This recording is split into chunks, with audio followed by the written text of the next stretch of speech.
When I did my graduate studies at the Middle East Institute at Columbia University's School of International Affairs, I took many courses on the question of the Middle East conflict. Semester after semester, we studied the Middle East conflict as if it was the most complex conflict in the world, when in fact, it is probably the easiest conflict in the world to explain. It may be the hardest to solve, but it is the easiest to explain. In a nutshell, it's this. One side wants the other side dead. Israel wants to exist as a Jewish state and to live in peace. Israel also recognizes the right of Palestinians to have their own state and to live in peace. The problem, however, is that most Palestinians and many other Muslims and Arabs do not recognize the right of the Jewish state of Israel to exist. This has been true since 1947, when the United Nations voted to divide the land called Palestine into a Jewish state and an Arab state. The Jews accepted the United Nations partition, but no Arab or any other Muslim country accepted it. When British rule ended on May 15, 1948, the armies of all the neighboring Arab states, Lebanon, Syria, Iraq, Transjordan, and Egypt, attacked the one-day-old state of Israel in order to destroy it. But to the world's surprise, the little Jewish state survived. Then it happened again. In 1967, the dictator of Egypt, Gamal Abdel Nasser, announced his plan, in his words, to destroy Israel. He placed Egyptian troops on Israel's border, and armies of surrounding Arab countries were also mobilized to attack. However, Israel preemptively attacked Egypt and Syria. Israel did not attack Jordan and begged Jordan's king not to join the war. But he did. And only because of that did Israel take control of Jordanian land, specifically the West Bank of the Jordan River. Shortly after the war, the Arab states went to Khartoum, Sudan, and announced their famous three no's: no recognition, no peace, and no negotiations. What was Israel supposed to do?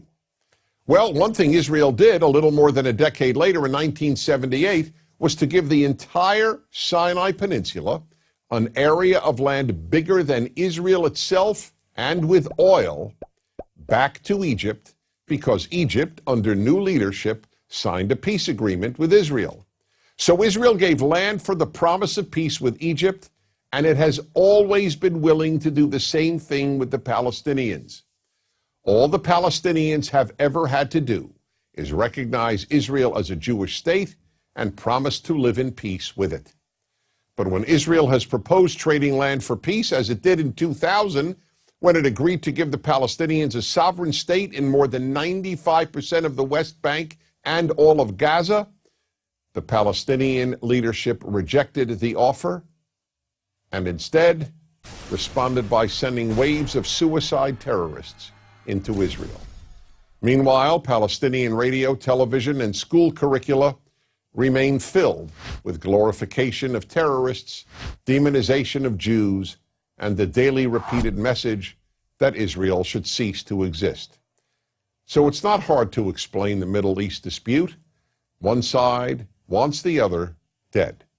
The motto of Hamas, the Palestinian rulers of Gaza, is, "We love death as much as the Jews love life." There are 22 Arab states in the world, stretching from the Atlantic Ocean to the Indian Ocean. There is one Jewish state in the world, and it is about the size of New Jersey. In fact, tiny El Salvador is larger than Israel. Finally, think about these two questions.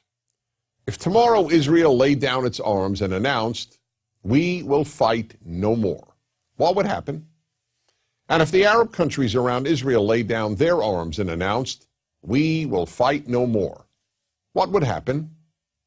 In the first case, there would be an immediate destruction of the state of Israel and mass murder of its Jewish population. In the second case, there would be peace the next day. As I said at the outset, it is a simple problem to describe. One side wants the other dead. And if it didn't, there would be peace. Please remember this. There has never been a state in the geographic area known as Palestine that was not Jewish. Israel is the third Jewish state to exist in that area.